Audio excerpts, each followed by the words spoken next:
Okay, so 2018 geologic geometry question. The majority of this question is pretty standard stuff. Okay, so we have a lot of level ground around all this area. Okay, with both cut and fills. We have a 1 in 15 rising over here. Alright, so we do have a change in gradient.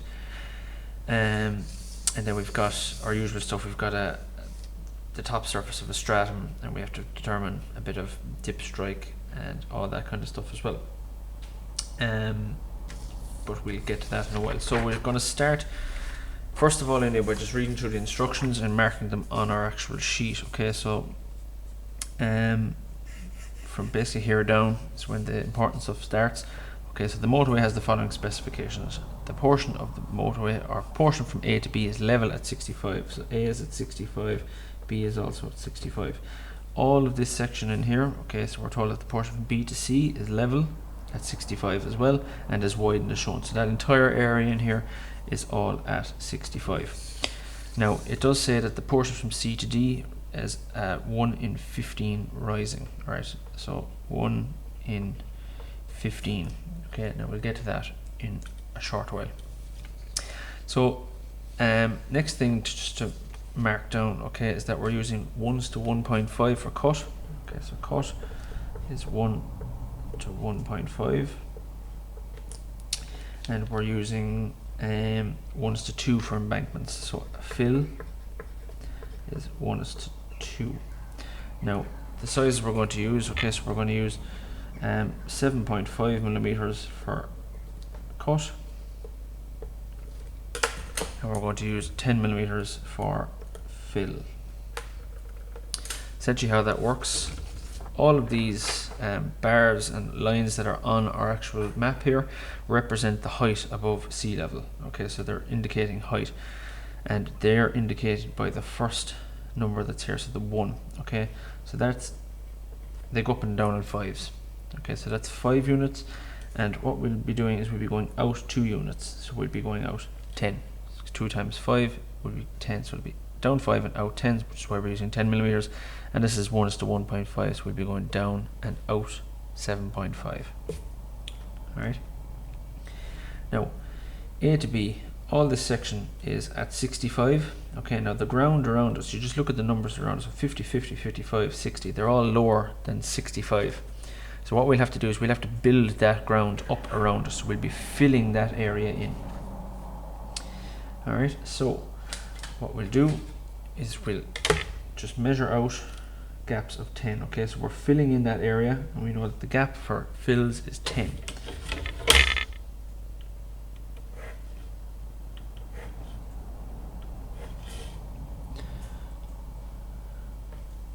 So this one is going to be for 60, this one's going to be for 55, and this one's going to be for 50. What we do, we have a 65 down the corner here. This one, so where the 60 line here crosses this one, we get a point there, then the 55, then we've got a 50 up here, and that will do.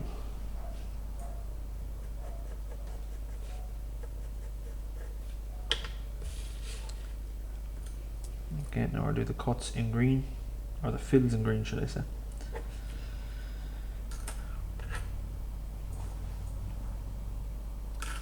Now, we need to do the outside of this entire thing. Okay, it's all level, so we'll be going parallel to the outside the whole time, right? But we need to just look at the ground around here. So again, we're actually at 70 now for this. Okay, and then 75. So that's higher than 65. So we're going to actually have to cut that ground away. So we're going to use 7.5 gaps here. Again, parallel to the edge.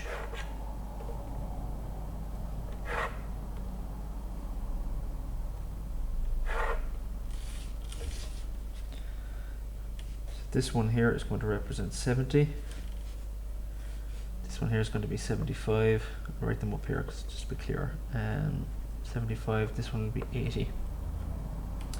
So where this one crosses the 70, which is there, and this one crosses 75. Just make sure you're using the right ones. We've got an 80 up here. We don't have any other 80. Okay, so we've just got that for now.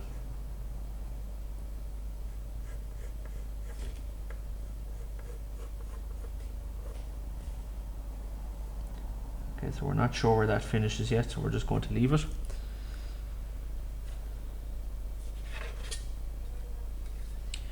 We'll do this line across here. Again, we're working with numbers that are 80, 75 and so on and so forth, so they're much higher than the 65 level, so we're going to be using gaps of 7.5 again because we're cutting it away.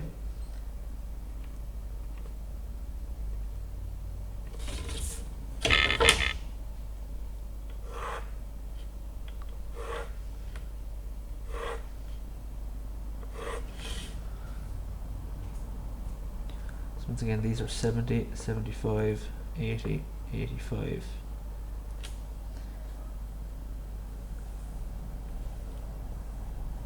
So we actually,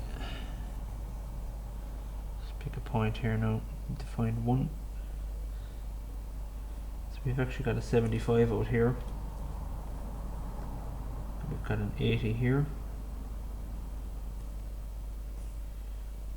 Another 80. Another 75, another 75, back up to 80, up to 85. Okay, now we've actually got some 90s here, so I'm going to have to add some extra ones on.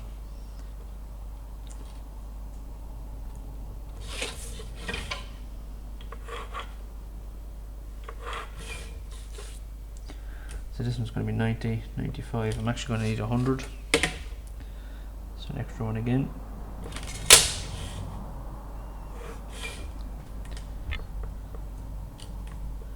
That'll give me these 2 points. There's our 95, our 90.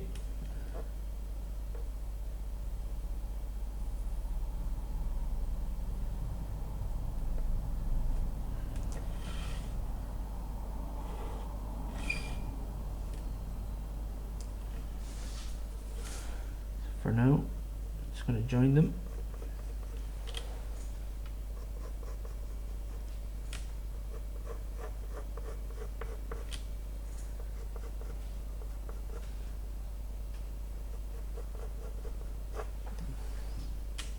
Okay, now these two cross over each other at this point. Okay, so the one we did at the side here, the vertical one, that's crossing the new one we just did at this point here.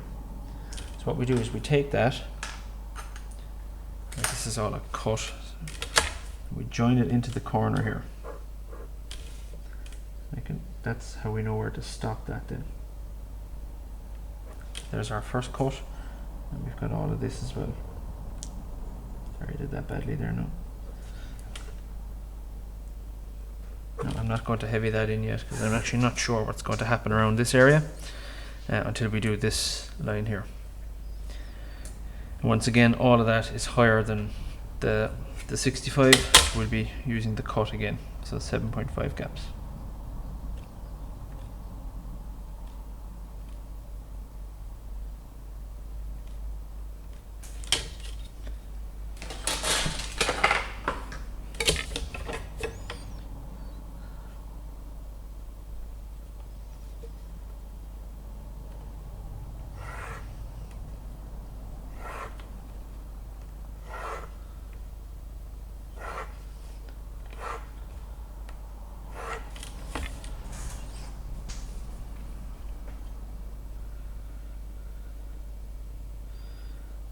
This one at 70, 75, 80, 85, 90, 95.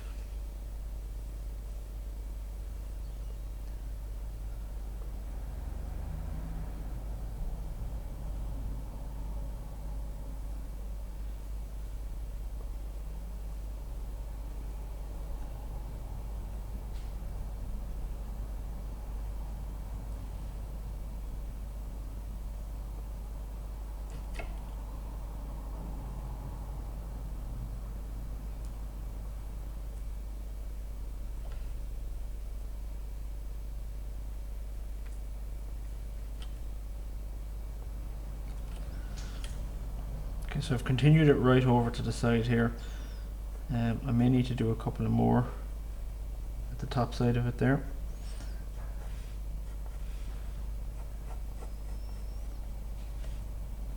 But I've just continued this right down into the road here because there's going to be some sort of a join like we had over here down in this corner as well. So we need to figure that out in a moment.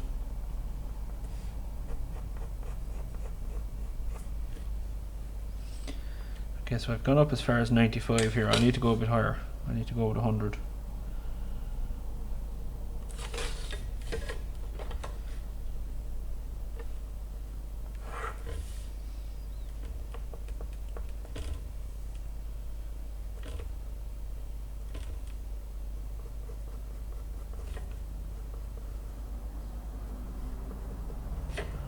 So that's gone right up to there, and you can see that's also crossing over. It's where the two of those are crossing over each other. That's where both of them are going to stop. In that corner there.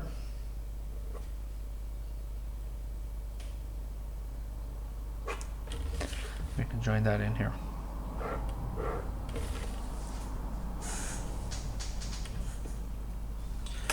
Now I'm just going to leave this off for a minute. Okay, again we can come back to it. I need to deal with this section between C and D because that has a 1 in 15 rising.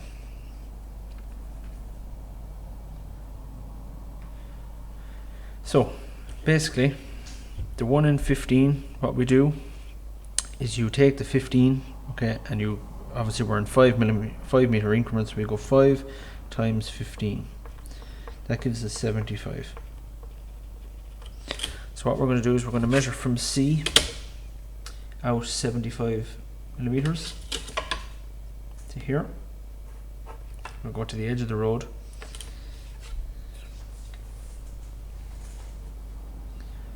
Okay, and then we're going to work with our semicone.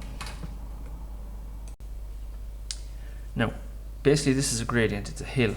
Okay, so it's going to need to be inclined. Now, the rule to remember is that the fill cone, okay, so the fill circle always goes at the higher end of the circle, or at the higher end of the road. Now this is rising from C to D, so this side of it is higher than where C is. Now the fill size is 10, okay, so we're going to get our compass, we're going to put 10 millimeters on it, and where this point is, where we measured out to 75, we're going to put a radius 10 semicircle in here. Okay, and I'm going to go from C, so from this corner, tangential to that. Okay, and that's going to allow me to do all my filling. Okay, so the height of this line here at the moment is 65. Okay, now we're going to measure out 10 millimeter gaps. Okay, so sorry, 10 millimeter gaps. So we're going to go out 10, 20. I might need a third one. 30, and then we're going to do some sliding set squares. So we go parallel to the tangential line, like so.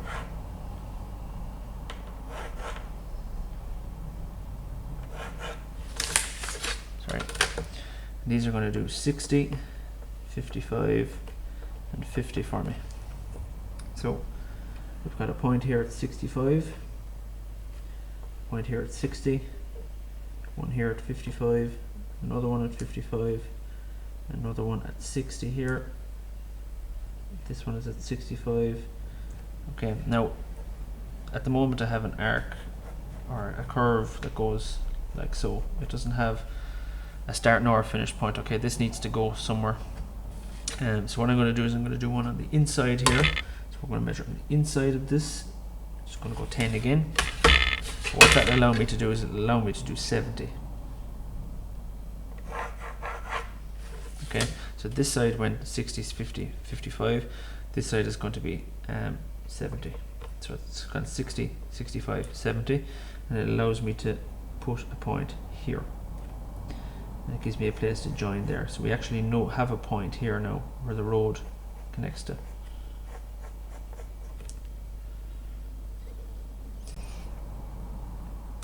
Okay, now we're still not finished. We've only done one section of it here, right? So this is green, this is all fill. Okay, we know it's fill because this is lower than what the road would actually be. So we've all the fill section done there. We have to finish off our cut section here, our complicated corner. So what we're going to do is the low end of this gradient, this hill, okay, the cut cone goes at the low end, alright? So instead of doing a radius 10 circle, at C we're going to do a radius 7.5 circle.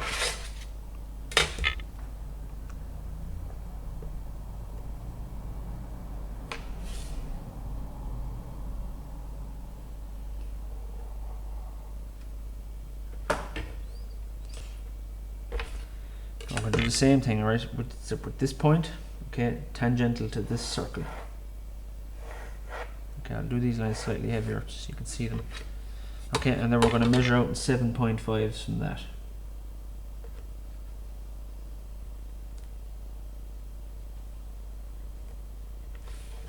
And again, parallel.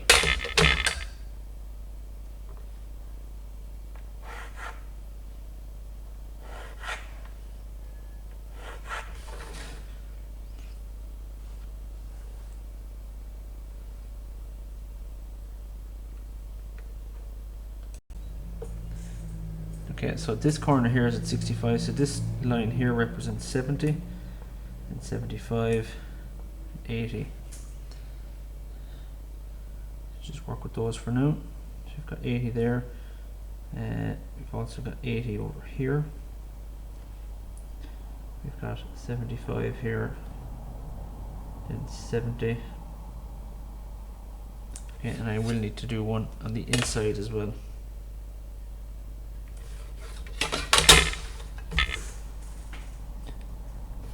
For 65. Puts me there. Okay, and when I join all those,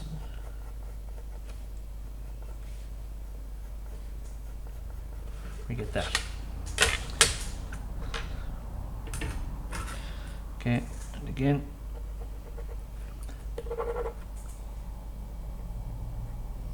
this is all cut. And it also finishes off that corner for me there that we did earlier.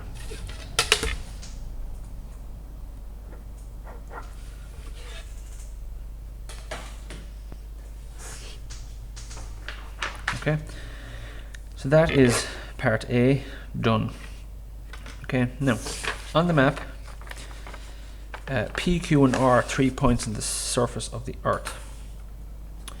Vertical boreholes at these points reveal the triangle at the top surface of the stratum. Okay, so it's to note that P, Q and R are actually 3 points that are on the ground. They're on the actual surface of the Earth itself, right? They're not the actual top surfaces of the stratum. Okay, but they are directly below where they are here.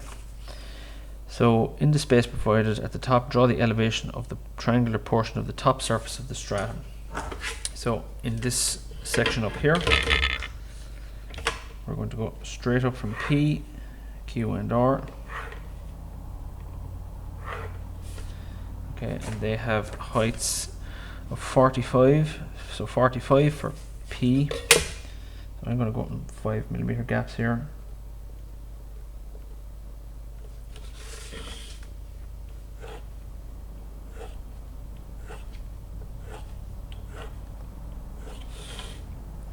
So we've got 40, and this one will be 50, 60, 65.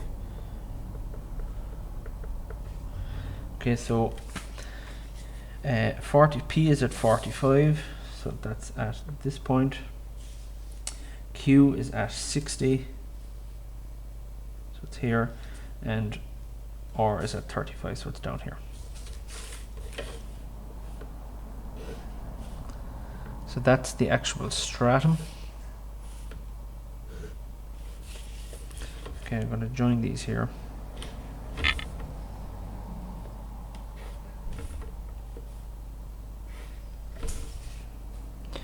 I'm going to call these P1, Q1 and R1 because that's the actual stratum, whereas the P, Q and R here are actually where the holes were drilled from. Okay, so it's also going to be P1, Q1 and R1. Okay, so they represent 2 points at once. Okay, now draw the plan of the triangle and determine the dip and strike of the stratum. Okay, so the strike is going to come first. Now basically what the strike is the angle we need to look at in order to see an edge view of this. It's essentially a plane. Okay, so I'm going to put in a horizontal line to my elevation here.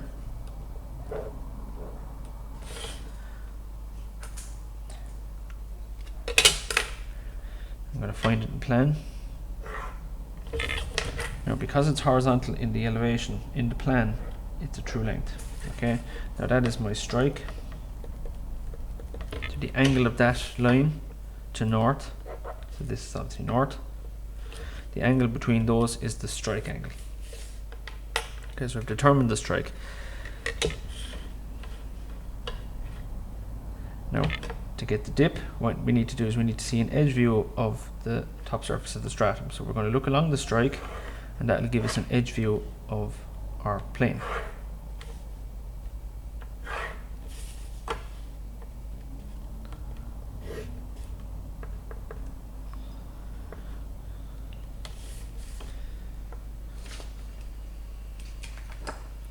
Now we're just going to take the heights from the elevation. So R1 is down here. Okay, I'm just going to get Q.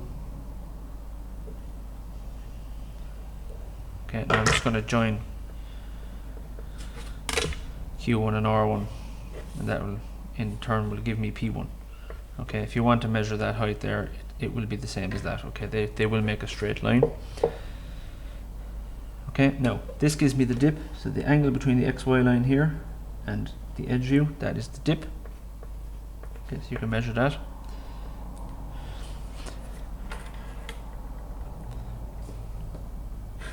Okay, so that's dip and strike done.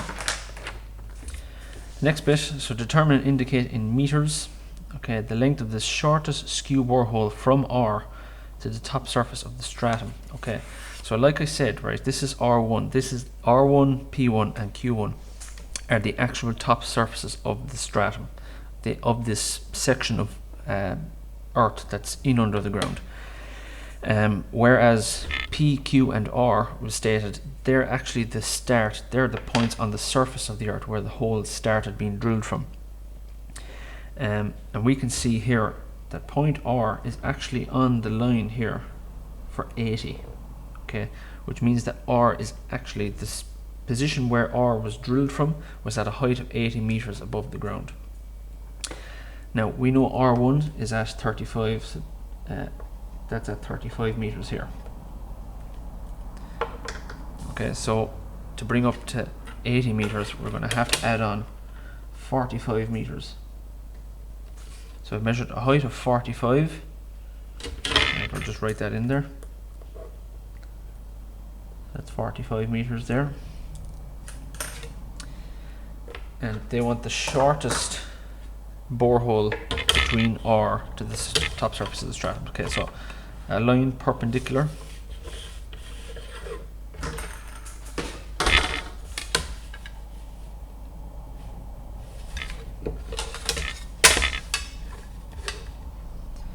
Okay, so perpendicular to the edge view of the stratum to there. The length of that, that's point R there. This distance here is the shortest screw borehole, so shortest borehole.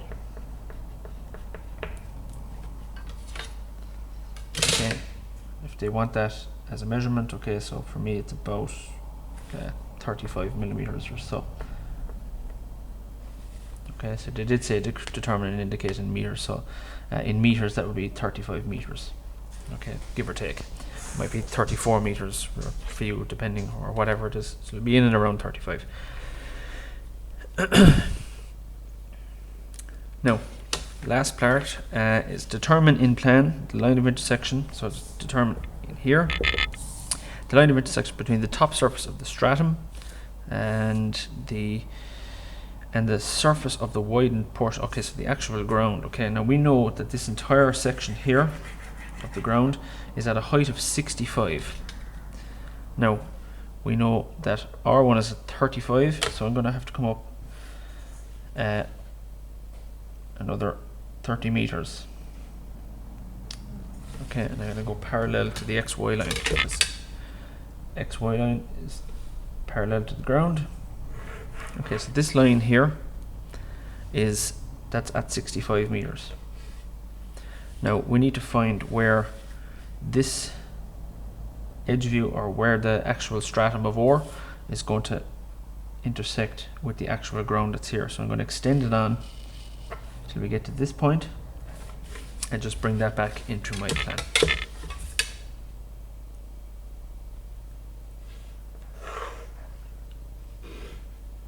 And there's my line of intersection. Line of intersection.